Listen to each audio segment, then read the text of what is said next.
हर किसी के दिल में चाहत होती है कि उसकी पत्नी किसी फिल्मी हीरोइन जैसी उसके घर में चहकती फिरे।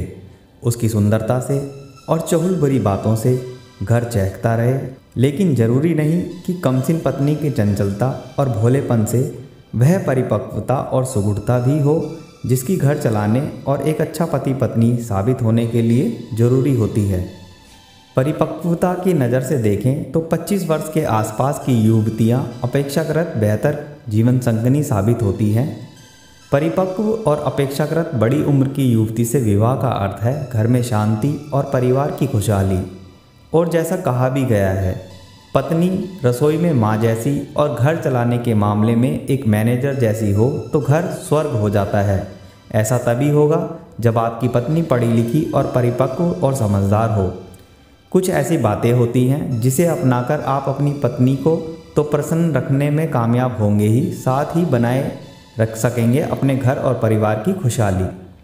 नई नवेली दुल्हन जब मायके से ससुराल आती है तो उसे वहाँ के तौर तरीके सीखने में थोड़ा समय तो लगेगा ही। ऐसे में अगर उससे कुछ गलतियाँ हो जाएं तो उसे डांटने के बजाय प्यार से समझाएं। ये बहुत ही संवेदनशील और भावुक होती हैं, अतः आपको चाहिए कि आप उसे प्यार से समझाएं तथा उसे इतना प्यार दें कि वह आपके घर में स्वयं को सुरक्षित महसूस करे। यह भी बिल्कुल सही है कि कोई भी व्यक्ति हर दृष्टि से संपन्न नहीं होता। आप में भी कुछ कमियां हो सकती हैं और आपकी पत्नी में भी। ऐसे में दोनों आपस में मिलकर समस्या का निदान करें ताकि आपकी पत्नी हीन भावना से ग्रस्त ना हो। अगर आपको ये महसूस होता है कि आपकी पत्नी में कुछ कर दिखाने की क्षमता है तो उसे प्रोत्साहन दें और आगे बढ़ने में उसकी मदद करें। पत्नी द्वारा अच्छे किए गए कार्यों की खुलकर तारीफ करें और किसी बात पर आपको आपत्ति हो तो एकांत में उसे समझाएं।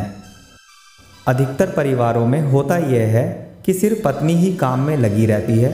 ऐसे में वह थक कर चूर हो जाती है और उसे सजने संवरने के लिए भी समय नहीं मिलता।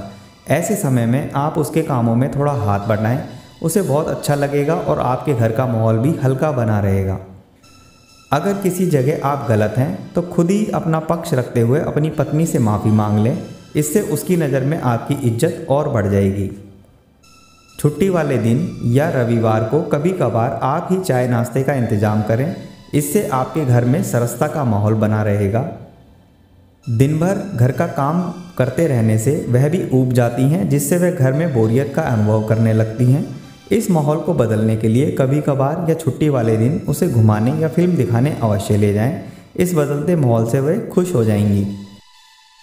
कुछ खास मौक़ों पर उसे जेवर या मनपसंद साड़ी वगैरह अवश्य दिलाएं।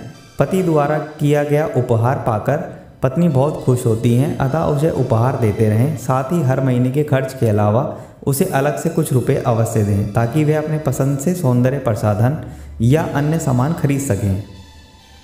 अगर घर से पत्नी से झगड़ कर निकले हैं तो ऑफिस या दुकान पर उसका गुस्सा ना दिखाएं, इससे आप पर गलत प्रभाव पड़ेगा। साथ ही ऑफिस का गुस्सा घर जाकर पत्नी पर कभी ना उतारें। अगर ऐसे समय घर लौटते वक्त कोई उपहार ले जाते हैं तो फिर देखिए आपकी पत्नी का व्यवहार। दूसरे दिन से वह आपसे लड़ने झगड़ने के बजाय आपका कितना ज़्यादा ध्यान रखती है। अपनी पत्नी के सामने किसी दूसरी औरत या लड़की की तारीफ नहीं करें। शादी किसी हसीन ख्वाब के माफिक होती है जिसमें एक खूबसूरत और देखभाल करने वाला पति उसे हमेशा सर आंखों पर बिठाकर रखता है। वे अपनी शादी को जीवन का एक दिलचस्प समारोह मानकर चलती हैं जिसमें मज़े ही मज़े हैं। पत्नी बनने के बाद घर परिवार, ससुराल और बच्चों की जिम्मेदारियों के बारे में तो उन्हें अंदाज़ा ही नहीं होता, जबकि मानसिक रूप से परिपक्व लड़कियां पति के रूप में एक जीवन साथी को ढूंढती हैं। ऐसा पति जिसके विचार और आदतों में सामंजस्य बिठाया जा सके। ऐसा पति जिसकी सोच के साथ अपनी सोच को कायम किया जा सके।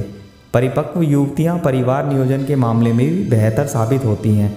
ऐसी पत्नियों के साथ पति को सामंजस्य बिठाने में ना तो ज़्यादा समय लगता है, ना ही किसी तरह की परेशानी होती है।